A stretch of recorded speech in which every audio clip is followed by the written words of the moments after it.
And now, The True Light, featuring Sayyid El-Imam Isa El-Hadi El-Mahdi. I don't know exactly what you were talking about. That's the way You have to come closer to the mic because there's a distortion. Okay. That's the way I've been feeling, like, Well, you found your way home. You remember that movie, Close Encounter? Yeah. How them people were obsessed with being there? Certain of y'all people are obsessed with the books. It's like a drug to you. Once you got one book, you started going, oh my goodness. Then you read another book, and another book. And you become, I don't feel like going to the Ansar community. I got something to do. Then, you sitting up here anyway. I really can't go over there. I can't be so bothered. I'm going to find one of the brothers on the street and talk to him. I got to go to work, but stay here and talk to him just a little bit longer.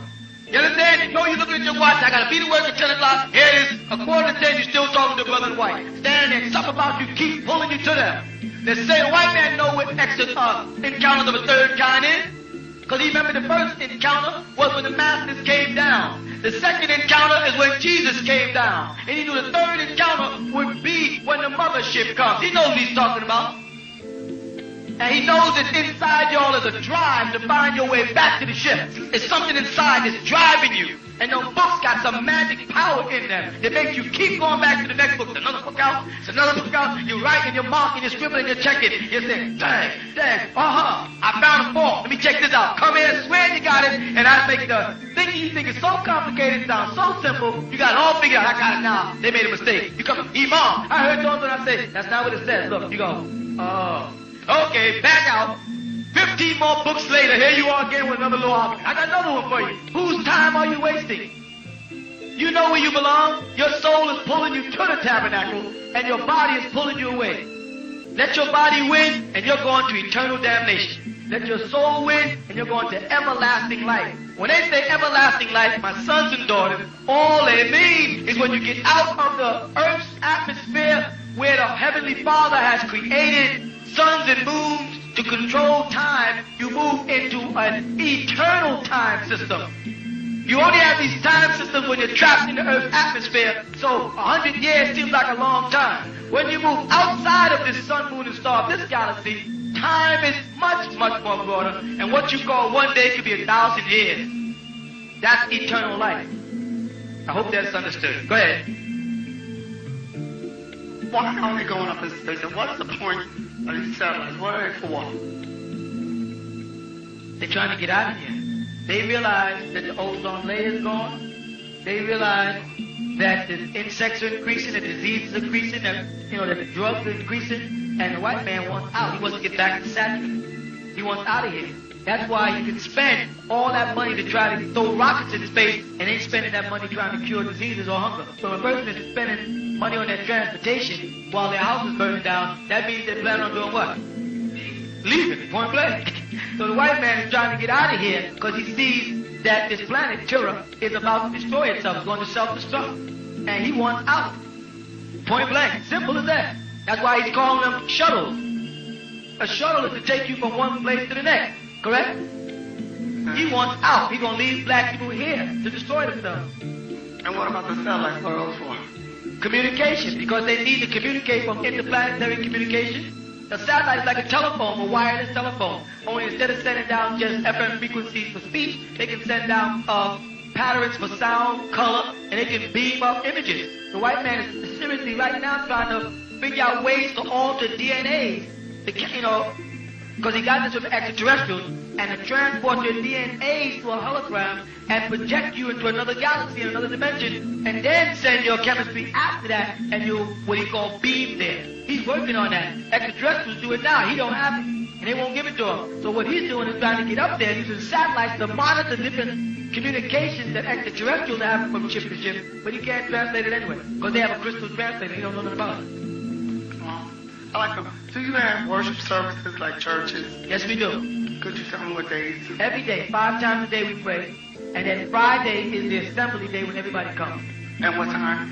On Friday, 1 o'clock. And the rest of it is on Saturdays too? Every day. There's a book on it called a prayer book. Make sure they give you a copy or a page they can let you have for free. It tells you all the different times of prayer. Do you have to wear any certain kind of clothing? Yes, you should be dressed in white because it's the garb the angels always appearing. It's the garb that Jesus appeared in. It's the garb that the angels appeared to Jesus in. The garb that Moses wore. So it's a symbol of, going before the Lord, dressed properly, as Jesus mentioned in Matthew, right? About being prepared for the bride at the wedding. So there's a specific garb, a white robe. And if you don't have one, well, I don't know how to make it. You have to sew it. Tell the people outside. I said when you go outside, you can have one. The gift. In reference to seraphim and cherubim, just as maybe the cherubim know that you might be a good angel. You have to speak again for the story. Okay. In reference to a seraphim and cherubim. A seraphim and a cherubim, yeah. Okay. Just like the seraphim might know that you might be a good angel, just like do the devil also know that you want to be? Will they also try to pull you a different way? Yes, but how they do it is through your halo, your aura. See, when you think negative in your inside, there's lights around your body that changes color. And when these evil demons, they see this aura changing, these evil suggestions around you, they're magnetically drawn toward that. And they don't have to hover above your head. But 3 seconds to 3 minutes, when they can figure out how your brain waves work and assimilate themselves into your physical composition, and from there on start influencing you to start doing negative things. Like I received letters from people saying that they looked up my sign and my time of birth and things. And they want me, there's one place downtown they wanted me to come to test me out. They said not to tell to anybody about it. You'd be crazy if you went. Oh, I wouldn't. No, do it. Send them back the letter and say, and put on the letter, ha, ha, ha. And send it back. And also, will they work through your children? Huh? Will the cherubims also the devil work through your children? Yes, they will. If they can't get to you, they will get to your parents. They'll get to your kids. They'll get to your pet. They'll do anything they can to get you. Even though you have like a person that you know might be a Muslim and they also will talk against? The word Muslim don't mean nothing if it ain't coming from the heart and practice. A lot of people say they're Muslim, but then you turn around and see if they pray 5 times a day. I'm a Muslim, but I don't pray because I don't think that's necessary. I'm a Muslim, I don't live in the community because I don't like what they do. I'm a Muslim, I don't wear no veil because I don't think that. Then you ain't no Muslim. A Muslim wears certain things. The Quran says a Muslim does certain things. If you don't have a badge, and you don't have a gun, and a blue suit, and you're not registered with the penal system, you ain't no cop. You can walk around telling people you're a cop all you feel like. I'm a cop, I got a gun. I wouldn't brought a badge, but they'll get you for impersonation. And on Yom Akhri, more people are going to be got for impersonating Muslims than they're going to get for being sinners. Those impersonators are the ones going to really taste hell. Saying they're Muslim out their mouth and not living up to what their hearts know they should be doing. And on that program last week, they were talking about the UFOs, and they said that they had captured a few of the aliens and that they were placed over in Nevada. I was wondering, are these extraterrestrial beings, are they good ones, or why would they? I'll tell you this, extraterrestrials are now communicating with Amorites or Canaanites because you have no power and y'all don't want to change.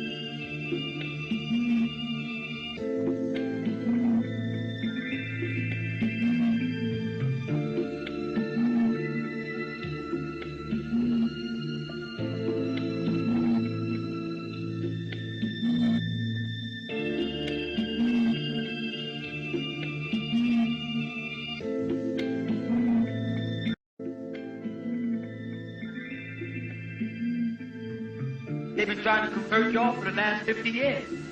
They sent all Elijah Muhammad. What's the first thing Farrakhan said when he came back from Libya? I saw the Honorable Elijah Muhammad in a UFO. Right? That's what Farrakhan taught. And he saw the messenger in a UFO. Right? What is the messenger to you? There's a mothership. A mother plane. And all of them were teaching the same thing I'm teaching all the ones that know. Them Sunnis don't know what they talk about. They talk about some God in heaven. They talking Christianity. The ones who know are talking to you about extraterrestrials. And are y'all listening to the extraterrestrials? No.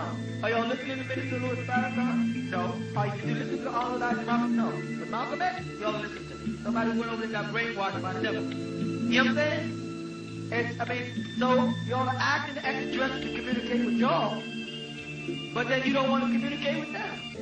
And I want to ask you a question. Because the brother asked me, why do we keep Malcolm X's picture on the wall? Correct? If we don't agree with things he said. I don't agree with everything Marcus Garvey said either. I don't agree with everything that a lot of people say. I don't agree with everything Nuwaupu said either. But these were still prominent black leaders. And in some form or fashion was affiliated with Islam. And I think our children should lead some black examples so we teach them about these different things. So I don't have to agree with your philosophy to respect you. I can respect you for who you are without agreeing with everything you teach. You understand what I'm trying to say? So I respect Malcolm X as the articulate speaker he was and about his initial goal to help black people. I respect that. And I will teach my sons about that part of his nature. I'm not going to go into how he went bad in their class. That's for us adults who know better. You understand what I'm saying? Because the white man will eliminate all of our black men. He made Malcolm X look bad to the nation of Islam. And he made Malachi Muhammad look bad to people who follow Malcolm X. So what happens in the long run, two black images is pulled down, and another white image. They'll never take their face off them dollar bills of their leaders. But they figure out a way by the time one of our black leaders leave for us always to dislike it and pull his picture down. So that we don't have no black images. But they will keep, they got people on the dollar bill that's been on there for George Washington, Abraham Lincoln, and these guys, you understand what I'm saying? They will keep their images in our mind for superiority purposes. So that's why I'll keep that picture on the wall. But I will teach them about the good things that Malcolm X said he did. And when he got weak and fell victim to the devil, that can happen to anybody. Understand my feelings that way.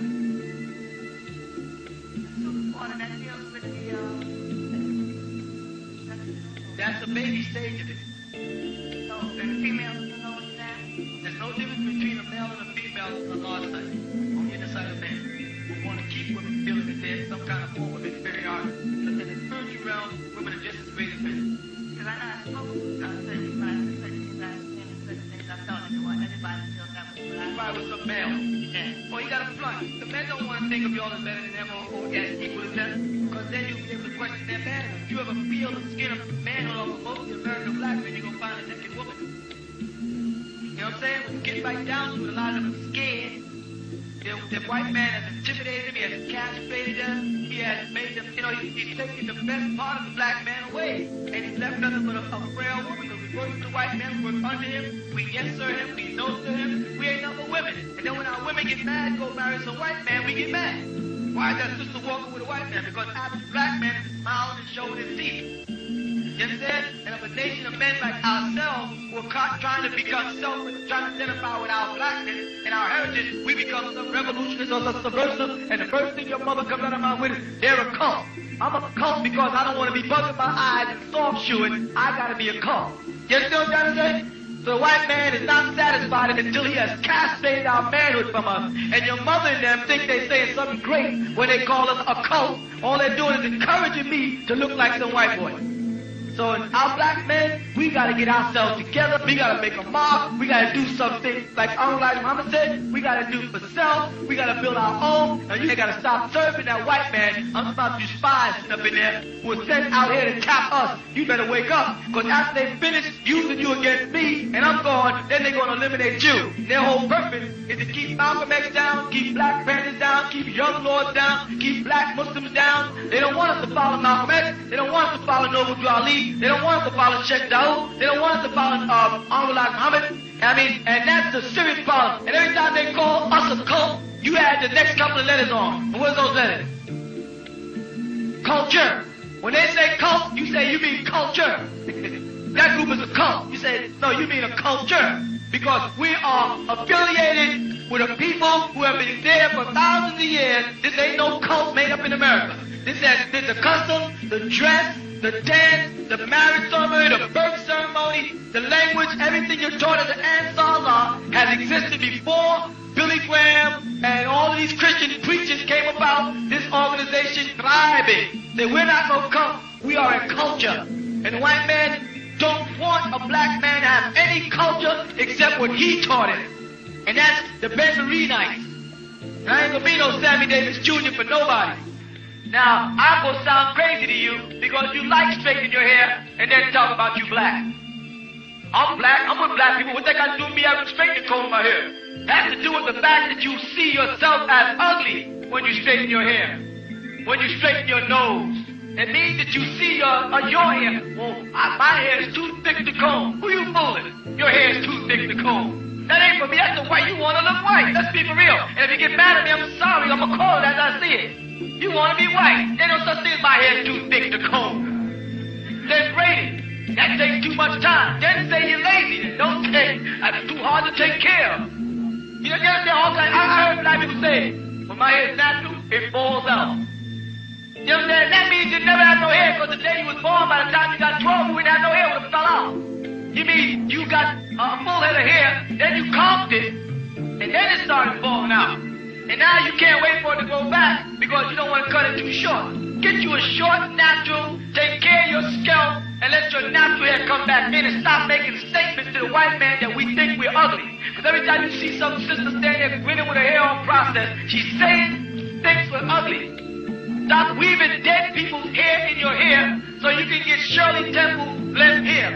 Blonde, fake Indian hair, and dead people's hair weaved into your hair so you can look like white people. Stop doing that stuff because you're telling the white man that you think being black is ugly. You think you're not proud of being yourself. And meanwhile, the white man is curling his hair, tanning himself, trying to look as black as he can, injecting stuff in his lips to get lips. White women are getting shots in the butt so they can grow a butt. Meanwhile, black women are weaving dead people's hair and putting on light powder. You see a black woman got light powder on their face, see old black neck sticking up there. The whole face is light skin, the neck is chocolate color. Got all this pregnant cold burn there. Please stop trying to look like a white woman, because we are the most beautiful people in the world. We don't need makeup, we got natural blush. Ain't nobody like us, like Elijah Muhammad said. Black can create any race, and no race can create blacks. Everybody comes from us. Be proud of who you are, what you look like. And let him know you're proud of it. Say, this is me, and you can't deal with me for what I am. And if your man looks at you and sees you with your hair natural and sees you as ugly, you got the wrong man. He's settling for you, because he's looking at you and seeing you as a white woman. You see? If he got to look at you and your hair shoulder length and straight, say, darling, you pretty. What he's really saying is, darling, the white woman is pretty, and you're doing a pretty good job of looking like her. He ain't saying that you pretty. If he looks at you in the morning when stuff is rough and says, you still my baby, then he sees you as pretty. Y'all better wake up, because time is running out on us. The white man got statements being made, and those statements are being made by us. And we think we're ugly. We think we'll never be nothing. We think we're in the ghetto. We think we're the lowest of the low. We can't get nothing done. We got to get together, and we got to get together fast. If you're here and y'all are waiting for the Messiah, Jesus, to come, I want to tell you, you really think y'all going to have straightening combs in heaven? Y'all really think on Sunday morning in heaven y'all going to be in front of a mirror pressing your hair to go to church? You're going to be natural one day anyway, dear. So why don't you come on and get ready now? Because the day is coming, the Messiah is close. You can see the time folded and the Messiah is close. And no, I am not saying I am Jesus. For you who want to go out and say he said he's Jesus. I am not saying I'm Jesus. I said Jesus is close. He's coming. That doesn't mean I'm him. You understand that? Is that real clear? The Messiah is coming, and we better get ready for they call it the marriage of the Lamb. We better get ready for the marriage of the Lamb. We got to get prepared for this supper. Read the book of Revelation chapter 21, and you better get ready. Better put on your garment of righteousness and clean your heart up and clean your face up. Not on the inside. Don't let anybody tell you, as long as my heart is good. Your heart ain't nothing but what's on the outside of you. You understand? Because you had to get in your head down your shoulder. You stood right in the mirror and talked right to your heart and said, don't I look good? So don't be talking about what's in your heart. Your heart is nothing but it's spitting out through your appearance what you think. You understand what I'm saying? You better get your heart together and you better get your body together. All right. Assalamu alaikum, Brother Minister. My name is Omar Ahmed, and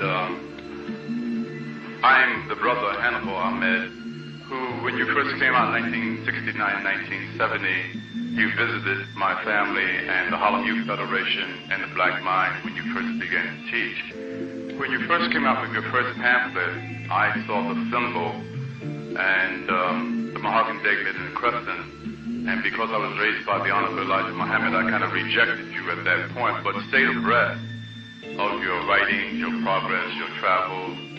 Until this year, when I came back from the Democratic Convention, I was on my way home from court, and I passed one of the brothers and I saw a pamphlet that said, "What and Where is Hell?" I picked up the pamphlet, I stayed in that weekend, read it, got a hook in my nose, and I've been reading all of your pamphlets since. So, first of all, I'm very pleased to be here.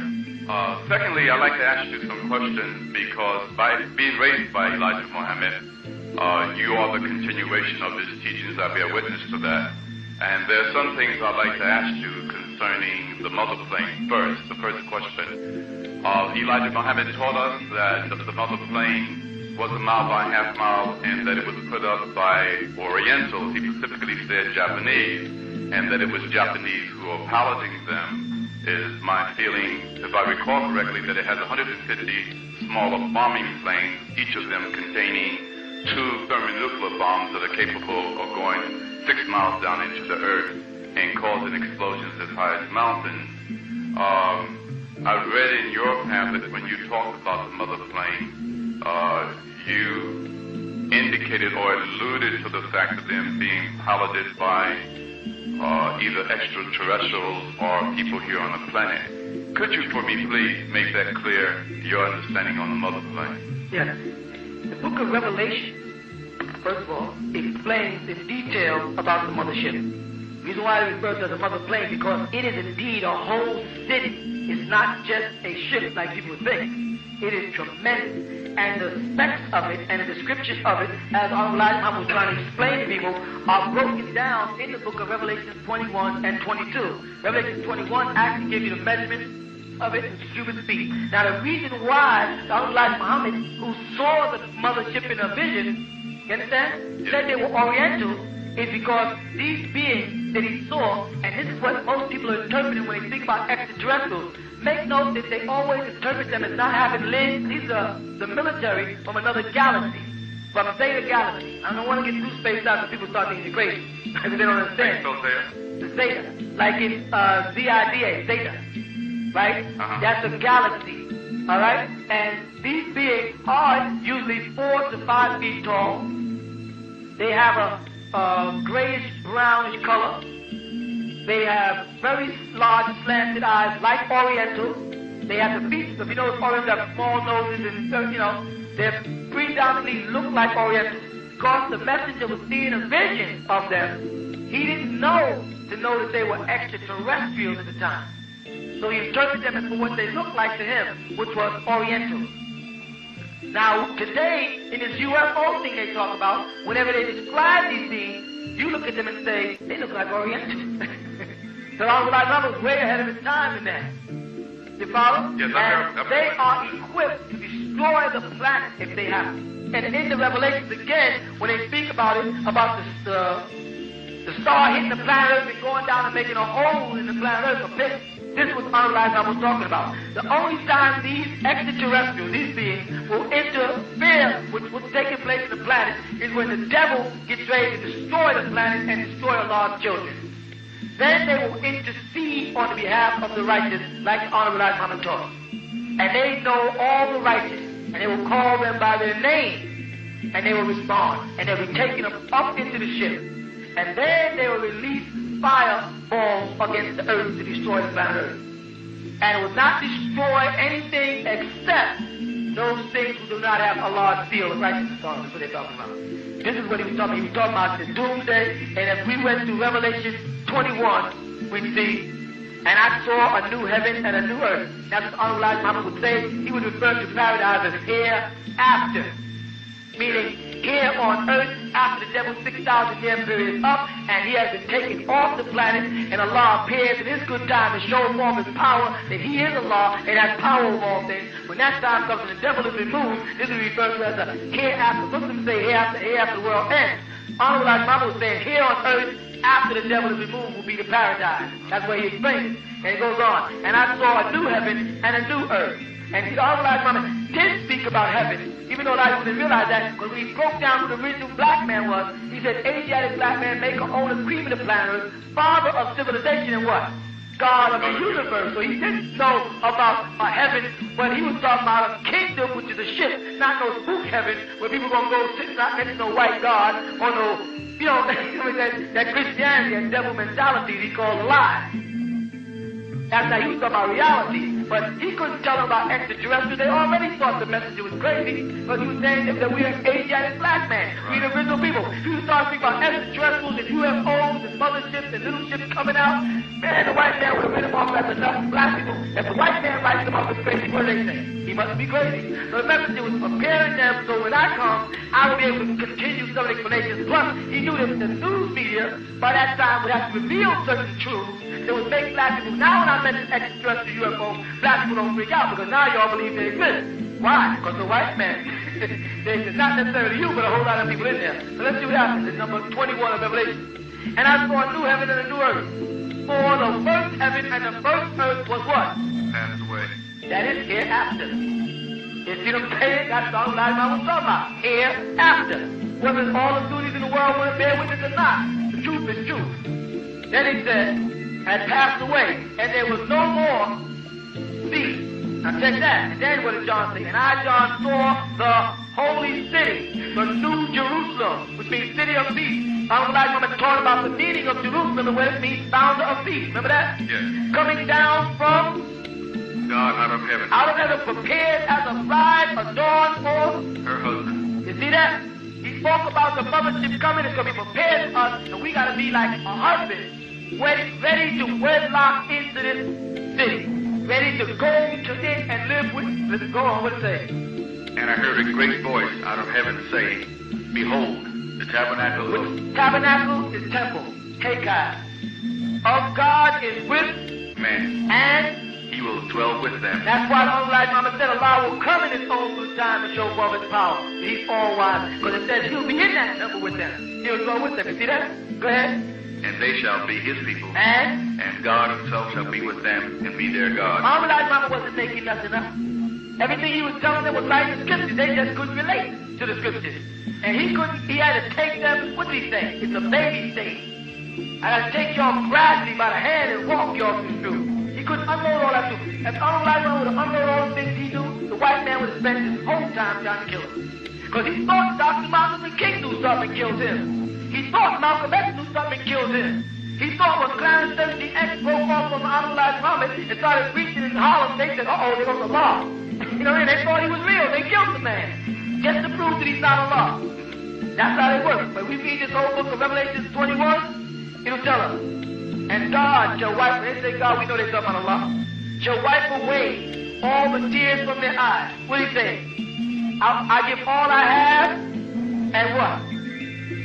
All I have, because I've waited for 379 years for this day to come when the devil will be taken off the planet. When they said, what's going to happen? What's going to happen if the devil is moved from the planet? Say, I give all I have and all that which is my power to see this which I waited so long for.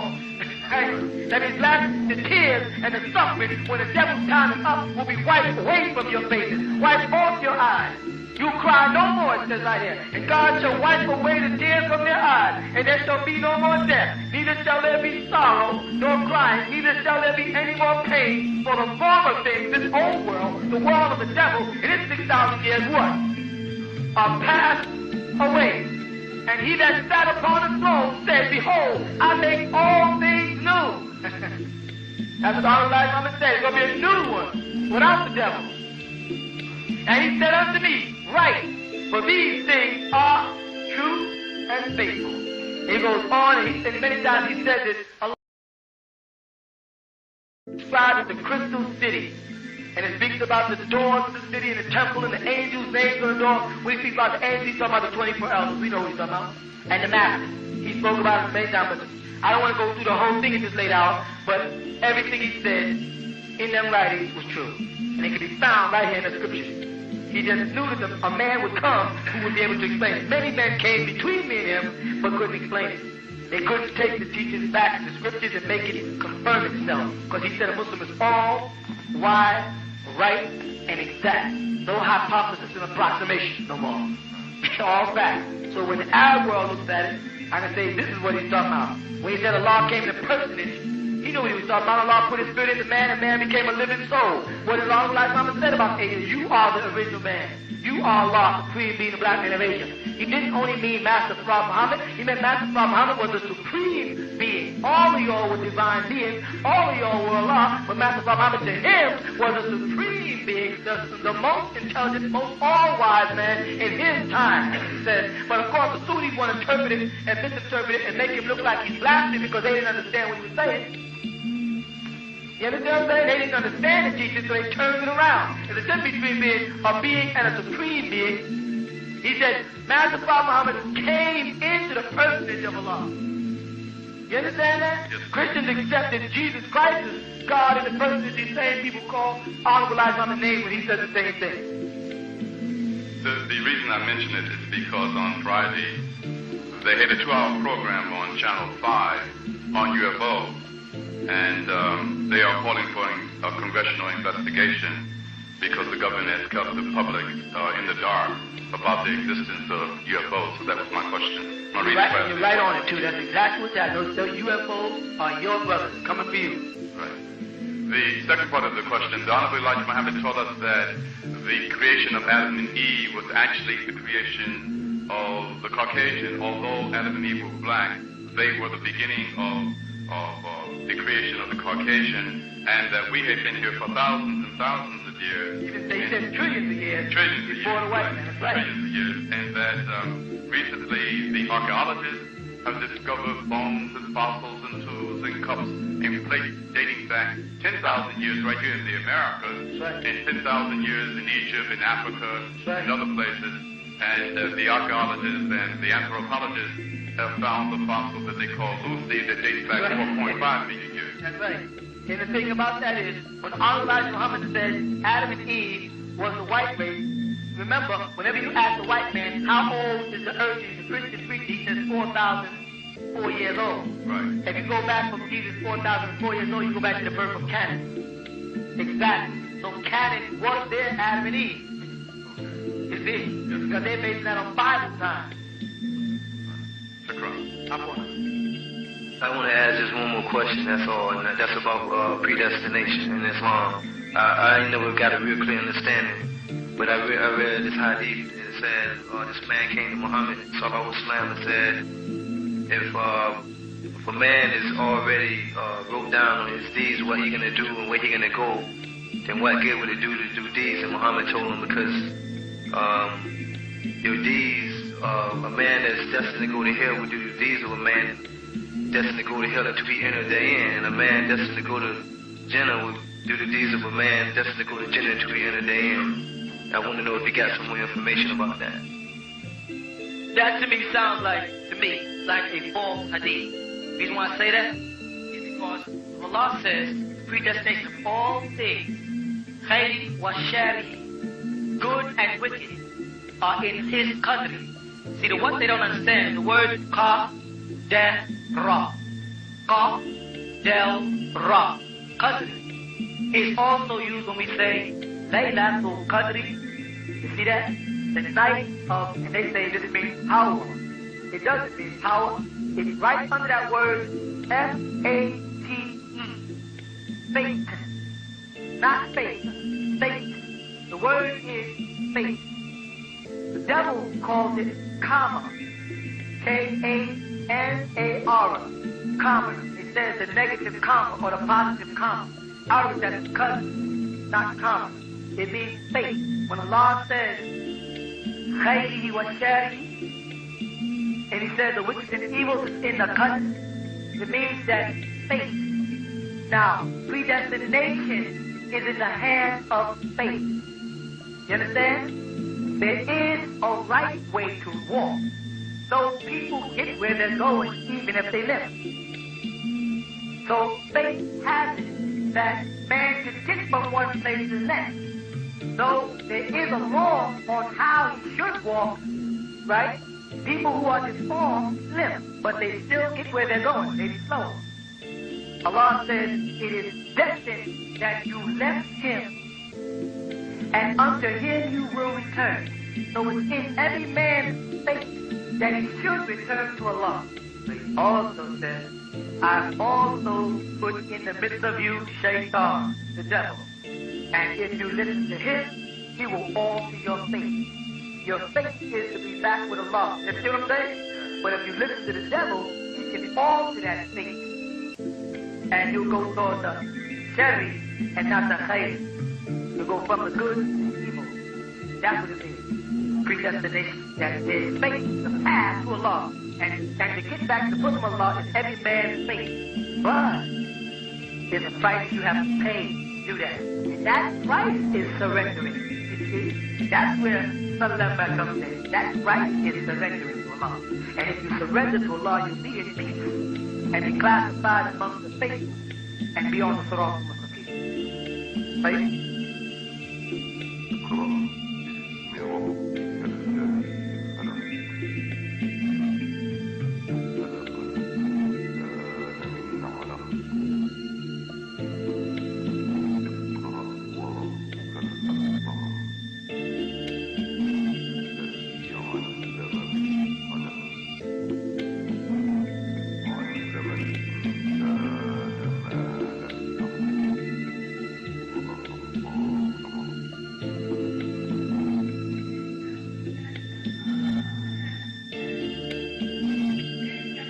Verses 1 through 5 talk of Allah from Holy Quran chapter Separation of Cells. Now the 96th, which is in the first chapter, revealed to the Prophet Muhammad, peace and blessings of Allah be upon him.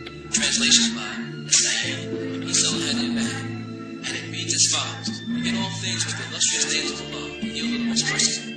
O seal of the prophets of Allah, Muhammad, by the supreme sovereignty of your sustainer creator, you are being ordered to create, by beginning with the name of your illustrious sustainer, who created all things. He, Allah, created all human beings of a separated cell. So read, because your sustainer, Allah, is most generous. He uses the quill to teach. He, Allah, taught human beings what they would have never known.